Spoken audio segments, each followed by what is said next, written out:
¿Qué tal, quilomberos? Bienvenidos a un quilombo más, 29 de septiembre del 2020. Ayer hablamos de Salvador Illa. Hoy también. Tenemos que seguir hablando del ministro de Sanidad, porque Sánchez ha puesto en marcha lo que en Periodista Digital hemos denominado la Operación Montilla. Así se la conoce, no es un nombre que le hayamos puesto nosotros, así se la conocía ya en algunos medios catalanes desde antes del verano, en la cual se empezó a hablar de Illa como próximo candidato del PSC a la Generalitat, conocida ya la sentencia, la inhabilitación definitiva del presidente de la Generalitat, Quim Torra. Por lo tanto, eso, como dicen los cursis, aboca a Cataluña a elecciones el año que viene. Y en el PSC, es decir, en la franquicia del Partido Socialista en Cataluña, ya empiezan a estudiar quién va a ser el candidato a esas elecciones.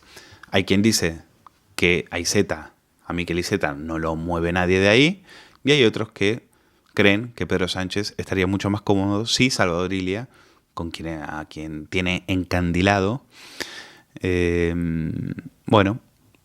podría ser el próximo candidato, un tío de talante moderado, un tío que cae incluso bien a la oposición, al Partido Popular. Claro, que los panolis del PP creen que porque les pone buena cara y les habla con talante, como diría el siniestro Zapatero, pues estos dicen, como Ana Pastor, nos encanta Salvador Illa, da gusto poder hablar con él, incluso le elogian.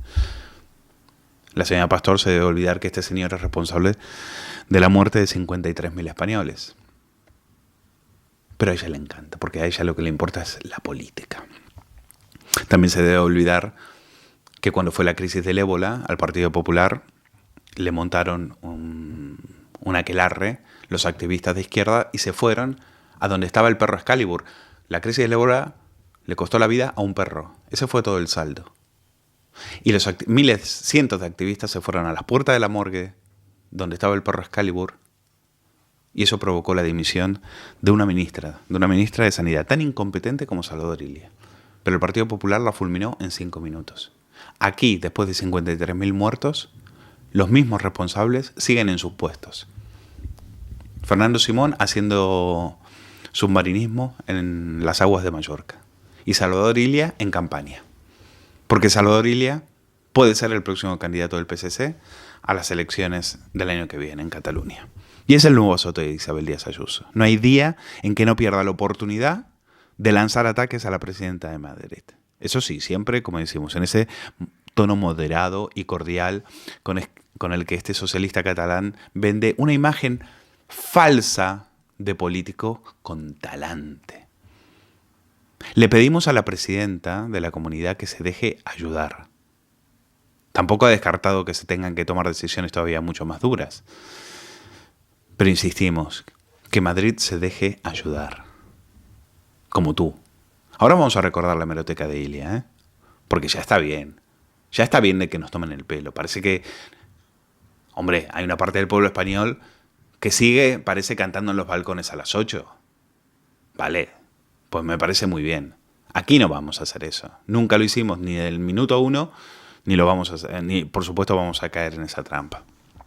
Y por supuesto hay que desmontar a este personaje que, insistimos, es un aparachic soviético, un tío que ha vivido toda su vida en la política y que era alcalde de una localidad de Cataluña y que de casualidad aterriza en un ministerio florero como es el de Sanidad, porque las competencias en esa materia son de las comunidades autónomas. Y la idea era que este hiciera la plancha, como todos los últimos ministros de Sanidad de la democracia. ¿Qué ha pasado? Que hemos tenido la desgracia de que nos ha venido una pandemia mundial. Y hemos tenido la desgracia de tener a Illa al frente de un Ministerio de Sanidad. Un tío que es filósofo. No es ni médico, ni enfermero, ni veterinario. Filósofo. Resultado, 53.000 muertos. En otros países donde había gente competente, como Taiwán, por ejemplo, 7 muertos. 7. Con los dedos de una mano, miren. Bueno, de las dos. Bueno, ¿y quién está detrás de esta operación? Pues probablemente Iván Redondo, el jefe de gabinete de Sánchez, el Rasputín de este gobierno. Detrás de los últimos ultimátums de Illa, hay que recordar que este tío se inventó un comité de expertos para cerrar Madrid por puro sectarismo ideológico, ¿eh? Bueno, detrás de esto estaría la intención de Sánchez de lanzar al estrellato a Ilia, promocionándole de cara a las próximas elecciones catalanas como la bestia negra que asoló Madrid, algo que vende mucho en Cataluña. Ahí está Salvador, mira. Este es el que arrincona a Isabel Díaz Ayuso. Y si la tumba, imagínate, ¿eh? El tío que se cobró la cabeza de una presidenta de la Comunidad de Madrid, una tía encima del Partido Popular. Bueno, eso no tiene precio para la izquierda. Como decíamos, en Cataluña, antes del verano, en los medios catalanes se viene hablando de esta operación Montilla, recordando el momento en el que entonces, recordáis a Montilla, José Montilla, el andaluz Montilla, ministro de Industria que abandonó el gobierno de Zapatero en septiembre del 2006 para ser candidato del PSC en las elecciones catalanas de aquel año. Y lo consiguió gracias a un pacto con Iniciativa per Catalunya y Esquerra. Algo muy parecido a lo que quiere ser el PSC, ahora con Esquerra y con Podemos. Fuentes socialistas dicen que Ilia mantiene una excelente relación personal con los dirigentes de Esquerra. Si buscan en Google van a ver unas fotos de él de risas con Rufián, por ejemplo. Y ellos creen que pueden reconducir el conflicto político catalán, como le llaman. Otros en el PSC dicen que le falta nervio. Sí, pero yo diría que le sobra sectarismo y cara dura para mentir con descaro, como ha venido haciendo desde el inicio de la pandemia. Y eso suma también, ¿eh? Eso hay que ponerlo en valor. La prensa sanchista tiene debilidad por este frío personaje. El 20 Minutos decía, desde los peores momentos de la crisis a la crispación política que ha traído consigo, Salvador Ilia ha llamado la atención por su mesura frente a las críticas, a veces descarnadas de contrincantes políticos. Pues no es tan así, ¿eh? Porque cuando se tuvo que poner Farruquito con un periodista holandés que le decía que en su país se estaba tomando decisiones en dirección a un confinamiento inteligente, este arrogante y soberbio le paró en seco y le dijo, a mí nadie me viene a dar lecciones, a los españoles nadie nos puede dar lecciones de cómo tratar la pandemia. En ese momento ya llevaba 30.000 muertos. Por eso hay que vamos a refrescar un poquito la memoria a este personaje que yo creo que está demasiado crecido. Demasiado crecido. Vamos a recordar, por ejemplo, cómo Ilia reconoce que mintió sobre el 8M.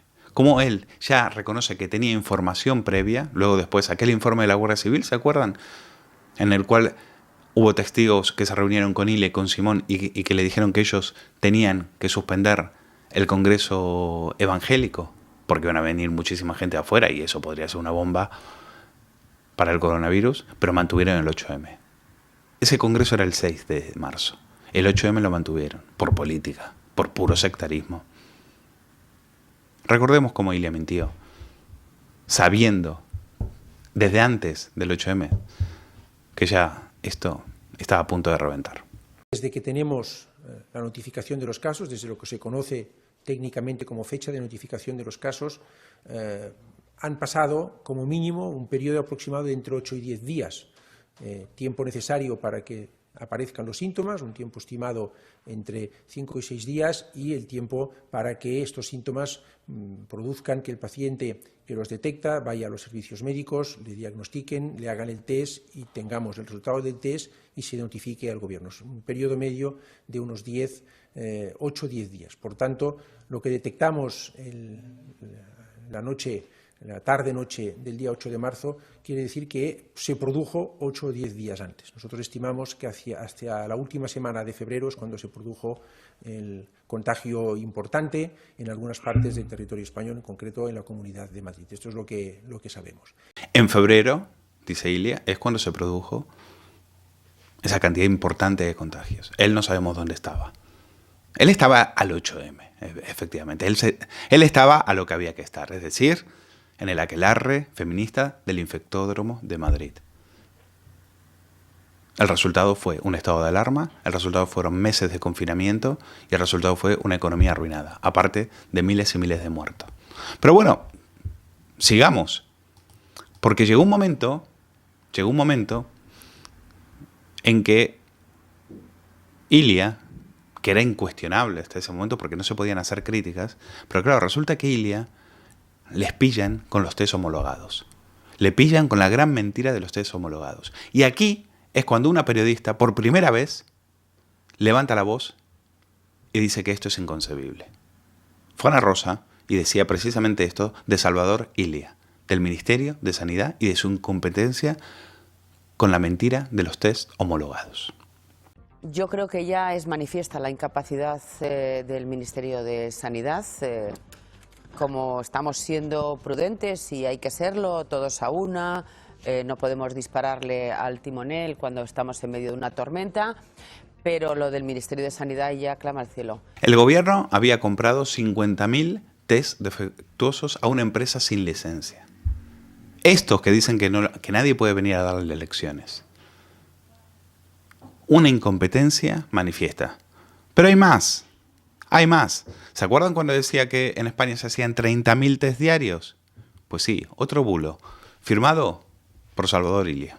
En España se vienen haciendo desde ya hace varias semanas una media de entre 15 y 20.000 test de diagnóstico diarios, lo que se conoce como PCRs. Hoy justamente hemos visto un medio de comunicación internacional, un ranking de test hechos hasta el 25 de marzo, en que nuestro país figura por detrás de Suiza como el segundo país con más test hechos, incluso por delante de Corea del Sur, Alemania o Italia. Decía que estaban haciendo PCRs, pero luego después nos enteramos que los test no eran fiables ni eran homologados, como ellos mismos, como el presidente había dicho y como luego Salvador Illa tuvo que salir a desmentirlo. Materializado la compra y la puesta en marcha de los test rápidos, algo muy importante, los test rápidos. Se tratan de test fiables, homologados, y esto es muy importante, la homologación. Es muy importante porque deben contar con todas las garantías sanitarias.